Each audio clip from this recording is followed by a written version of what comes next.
ঘূর্ণিঝড় রিমাল গভীর নিম্নচাপের রূপ নিয়ে উত্তর পূর্ব দিকে অগ্রসর এবং দুর্বল হয়ে পড়ছে। এটি বর্তমানে মানিকগঞ্জ এবং তৎসংলগ্ন এলাকায় নিম্নচাপ আকারে অবস্থান করছে বলে জানিয়েছেন আবহাওয়াবিদ ওমর ফারুক। এটি আরও উত্তর পূর্ব দিকে অগ্রসর হয়ে বৃষ্টিপাত ঝরিয়ে ক্রমশ দুর্বল হতে পারে। চট্টগ্রাম, কক্সবাজার, মংলা ও পায়রা সমুদ্র বন্দরকে ৩ নম্বর স্থানীয় সতর্ক সংকেত দেখিয়ে যেতে বলা হয়েছে। উত্তর বঙ্গোপসাগরে অবস্থানরত মাছ ধরার নৌকা এবং ট্রলার সমূহকে আগামীকাল সকাল পর্যন্ত নিরাপদ আশ্রয়ে থাকতে এবং সাবধানে চলাচল করতে বলা হয়েছে। সন্ধ্যা ৬টায় এটি মানিকগঞ্জ এবং তার পার্শ্ববর্তী এলাকায় অবস্থান করছে নিম্নচাপ আকারে। এটা আরও উত্তর পূর্ব দিকে অগ্রসর হয়, এরকম বৃষ্টিপাত ঝরিয়ে ক্রমান্বয়ে দুর্বল হওয়ার সম্ভাবনা রয়েছে।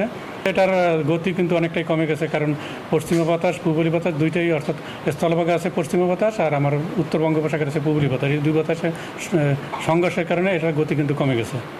সমুদ্র বন্দর সমূহকে ৩ নম্বর স্থানীয় সতর্ক সংকেত দেখে যেতে বলা হয়েছে। এই ৩ নম্বর সতর্ক সংকেত আগামীকালকের সকাল পর্যন্ত থাকার সম্ভাবনা রয়েছে।